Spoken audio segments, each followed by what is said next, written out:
taneba from high say pa na ya na wata ye nhwehwemu no kese no ewo abibiman a waje fa ahodie no so Ghana nso ye di mu akotene ye pa na no na ekuo no bi ede ne emagu akwam tere se Ghana yesu ne eban bi wo hono mu a enye kora aka ho bi amampani na nado dankwa ekufu ado wode nsem bi abamonte tere se ekuo bi sore ya na okeka de opa kirekire na adwene saa ne ade a no mo no covid ba no muhum ka Ghana kora no a enkomo ntra monten enkeka de omo keka no.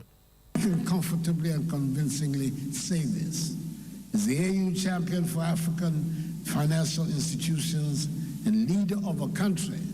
which recently had to deal with one of the most difficult periods in its post-independent history, difficulties which were exacerbated by the reckless behavior of rating agencies that engaged in pro-cyclical downgrades for markets and turning a liquidity crisis into a solvency crisis. Afri-Exim Bank, under its counter-cyclical response mechanism, provided timely support to help Ghana navigate the macroeconomic management challenges worsened by Russia's war of aggression in Ukraine in an orderly manner when suddenly we realized we were alone. The country which had become, quote, the favorite child of bondholders and had successfully gone to market at the height of the pre-COVID-19 downturn was suddenly shut out of international capital markets. It's often said that you know who is truly your friend when you are in trouble. It is rightly stated by Dr. Martin Luther King in that often cited quote. In the end, we'll remember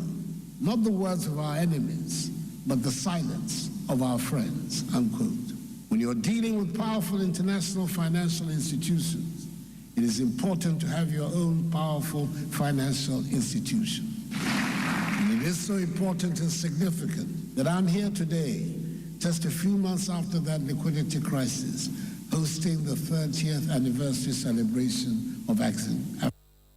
Omampani na adodankwa ekufuado. Fotro sanso afo ye rakano for yata kacha Ghana for se IMF ya krono. Si ani da so se mprempre be ya oni edadwu nyina da firi hode a ene ye nto ye bo asekora. Na afempo na dwuma no waba. Na enso wo se nhya ya wodo aban ne de agu akwamu no e ya de ebetumi aboa no wasakra ene emem kra. Wo se mprempre mu ha wo nti aban no aboso. So obeye de obetumi bia da so obesa kira ne emem ni titu ne eto a ye ke beti so Krana fe ya ho de dia so ye no so wa ye nsakremu Ghana for ewe adwuma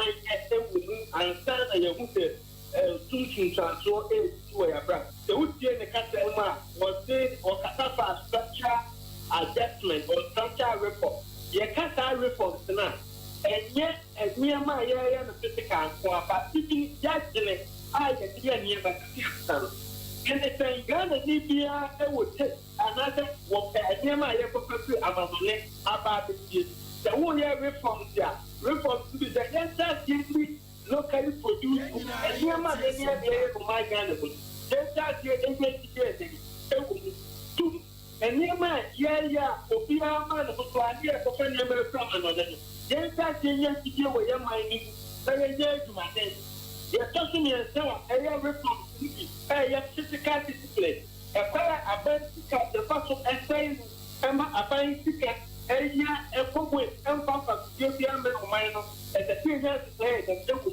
you need to make it. That's how you make the chance as a food to bar. A better German after Ghana. Six for to prevent never put that money to have public the a super six. Two. A minor response to the what we ask to be other person ever trying to report to us. Now I say a fancy cat there, you should be able a super six. Yewreya okasa obi a wabe pa osikasemu ora prince obriyeboa Kane Jonteni ewo NPP amanyo kono team wo Tifido Mantamu yewura Bugri na Abuna ne Centrofo edin kono kyerese se ne ba bi yaduru parse Ghana for anto abana mfama mampani abede eche Dr. Alhaj Mahmoud Baumia na kyerese nkofo bi asem wo mo kase sabio NPP amanyo kono enya de so mo pe sabi isremfo asem no eye no krepa na no ene ye ne opani ba ko no soso no ebonto adema uru Alan Kodwo Chamatin edin komo ana ye busa ne se papa wadaroma Baby asam no ekeka duru no rasamwa uhu ne masan Simply for more parts of motion as I did with Kosovo. Shabby, and country. And yet, me, really so cool. And I think when young, there was a problem. In a party, for Amoyashi hand, Mao, she party, any more from. I just was now from oh, yes, and to 14 change a fancy for a brother within South and the pony brother door. And so when you share that, yeah, no, a phone yet, and you won't anymore. You want ya man, so a cool year, you all can be a man, so a cool year, or send cat near tree. Wakasa, on Casa, who the annual G2 4 as a party, or G2 4 times 4, or G2 4 a codicium national. As you have a Bacosemu, Sabi, Eura, Hopsing. Ekokasa ya do so work for Kumasi. Party mpanyinfo fioma see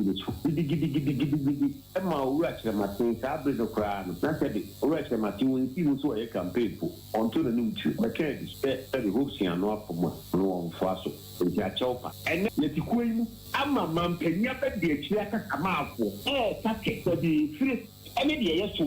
NDC for yon fagye that she abede chirinsa mpanyinfo ti wo he. E dey na buru we so. Mu sen na buru we so. Mampanya be de akiri e be play abedi yokuani. And the Catamaf, no more Catafa Humina, and your one mpanyinfo see. Go be sick and people waiting. If you inform the other day, that's so much. I was said, I was making breakfast. The winners winning, I don't know. Oh, please see when you Muslim, and go please see I am Muslim. When you be anymore, it's been for the trauma. You need for the trauma. In a home, I can. Of Abuabia Samoa, communication director, the Ma Alan Kojo Chairman. Na ye to akasi abono so a independent power producers for na eba ban ntrene so amane wie be na fadu ba ko ka da ho no sabana ma metuade ne o mamu ni nyina da esum se kabisi ene bedru yen yesese akasa meetings awodo okoso sansa ne yejeje bra no sese ya na eba be sie de ne de wa kase beba na member wo bo adwuma de mines energy committee e wo mra shebedwe fie owura Edward Bawa wakasa sa samna yade a emu owu pa enu nti omu gusuada sa ban baby bia fa onya sade a edwo how beba. First and foremost, government must come to a clear understanding as to how much they are capable of paying and be honest with the agreements they will make. What it means is that if they finally come to an agreement, because you are talking about a debt that is almost 2 billion, you must find a way of paying the old debt whilst making sure that you don't accrue more. So that's the first point. So there must be an honest discussion between the IPPs and already through the chamber of independent power producers and whatever government, how much they will be doing and the installment schedule. They should be honest with that. 2, government must immediately reinstate the cash waterfall mechanism. This was a mechanism that was put in place to ensure that going forward, that any time ECG sells the power that they have received, it is put in a common pot, and that particular money is disbursed to all the various utilities, depending on how much power you have supplied to ECG. Government, as we speak now, if you talk to the IPP, for 2 months now, the cash waterfall mechanism has been suspended. Government must immediately reinstate that. That is very important. And the third point, apart from the weekly payments that they will have to be doing, there must be a lump sum that will have to be paid. And I think that the government must see this particular expenditure as a priority expenditure.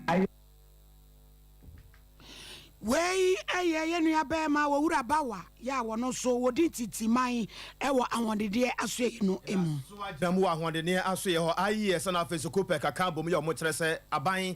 wo be sori asori ofri se wo hwe amanyosem pa ye ne Ghana hase na bibia yade amanyosem ekwa ho ana amanyosem so yade kwa ho so a na yase no o kyerechim no o kyerese wo hwetem a wo refine se no a amanyofo sa bi o musa kwa ho no o ma se de nyina ne kwampa ye betumi afa so ne se ye betumi ahwe na afenso ya ka bom se bia ankrankra bi bagie a na gya ne aban no aka bom na bibia atimi akoye kama na opani a won nsem trofo edi nkomo no wo kyerechim se asam no edi kan nti se ye mpanifo anhwe na se ye ntete mu ya ebe ha dwen I think that asama IES kind of to extent yes you know mo ya dwen tema oil refinery over the years politicians na manage tema oil refinery osha I think so until 2015 yera what akoba hono no time bia na tema oil refinery na omo eboka it was in 2015 na and the what akona tema oil refinery make profit but even the unya politicians be background as obetuma abi manage here because of the political regime change no say aban ni free so aban no obaba so no appoint a new MD enti say it me e ma a private hands na your mom long term plan set ma oil refinery omuntimi emboa ema ni nya adwuma eno betima boa ama your refinery aye basa no it me your ho adwuma we sha de ama de bia ye company say a petrol boy ye den wo memu e say ye tu petrol ana say ye tu fa nguni bo ha say de ye tu free epuna say ye feni crude ba this oil refinery ana so na ne when ya petrol when ya diesel when ya aviation fuel any naphthalene ni de ka ho nyina afim ye ha say ya kama oil refinery betimi aboa me anane no for 6 good years enya adwuma say yetimi enya private hands ema mama Nigeria ebetima boa just like PDS eba for ECG no ye ba ye hu say na fa honkeka ko soro na bibia gbaduma nti say timi na private hands ma ne ba tema oyo refinery adwuma fo ko adwuma enso no ye tua MD ka ye tua we kan so na entimi nya adwuma no nyina ebetimi aboa ma na ye adwuma na Samson Adae odine dwuma ewo kopɛ ye to akase abane so dia sabre dia setie fo be tia kan so a mampani dada era John Dramani mama bre so sabre no wakra ambulance bi enso edi free Dubai ba ya na ye rakasa to for sianei wono na ye dom ketwa na no bani wono na no wodi animu na baba pie mu ne be kire mu se wo ambulance no ani eme wo mu no nya de edi dwuma e betumi aye ye enu nti na chese ya mfa mo bre bia enam so MPP aban ba ye wo ma twa to for sini ewura no bia kogina kwato yere dedede so mo nam kwambone so am oman no aboka na Dubai ejuma koya choron krata de abre wo man no sanka be ya wo mun sinkonwa no wo mun sesa adwene ena ye da so de ye de ye tie bie ni se Big C Trading LLC ejuma ko a wo na de ambulance ne ba ye no sa ayo man to anya ntua Ghana fo mfa ambulance no mra makoma kwaduasa no mra maji wo musika euros no wo pepe no emiensa ora keso atofo sen wani awura no mienu bi ka no ho a asem yi mu wo mu gina emra no anim ye koya ni mu wo ensam foforo mu abusua de wo mu ni asante mawura ebra no ya na otai etrete na pom ya na otai gina ni pa ni nyina kire se golf de onimbo yi ne science Vodafone Ghana eka bomu a eye de toso aduosia ensia na osade tintim so e wo mpempi ba bia ya na yewura eta bo golf no na wo mu kopi ho no ani ntani pa hoho bi ya ekopie mu ho kire se ampa se yewura onim golf no bo pa e wo Royal Golf Park na bra oso dade na yede bonum na wo bo golf ni ade ultim say yes e ade se na efe pa na obia ebusa se na se yewura onim golf no bossa am se onim bo na aye fe mo amohwe e wo TV no so ne Facebook live no so de mo mu hu se de yesi e ka ho asem e ade a ema amanfo ene je hu ye pa ya enanopai obia e bo na baso sampa yewura onim golf no e bo ye pa anopai me kan fo na me de ma wo se ba bia wo ko ba bia wo nam bia no e ma wo remfi se ubenya aperitivo no wanya 5G no wanya mizo ni bi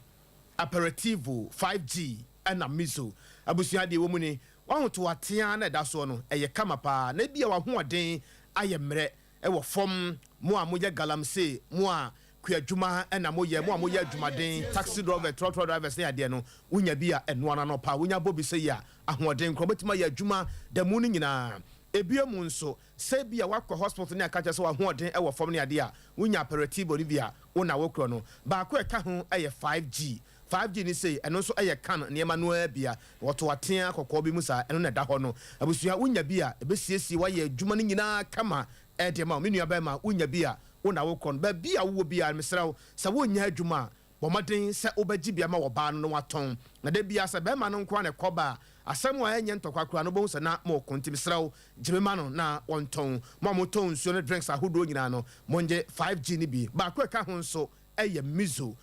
no sensu eja wo mpa enu nso nie enu emu odu ti anopa se wunya bia betimi agira ho da mu nyina ansa na bia nwumre no oba fia obepaduane bia wankasa obedie ekira kwan fresesia ne yemre ubi 0246 270 221 0246 270 221 ana kwabra kese na afei wahini ni ama kranjada zo of mami premier ye sorry ma yewura o ma ya wadu wache e de ade ache bia dwumedie no atwo so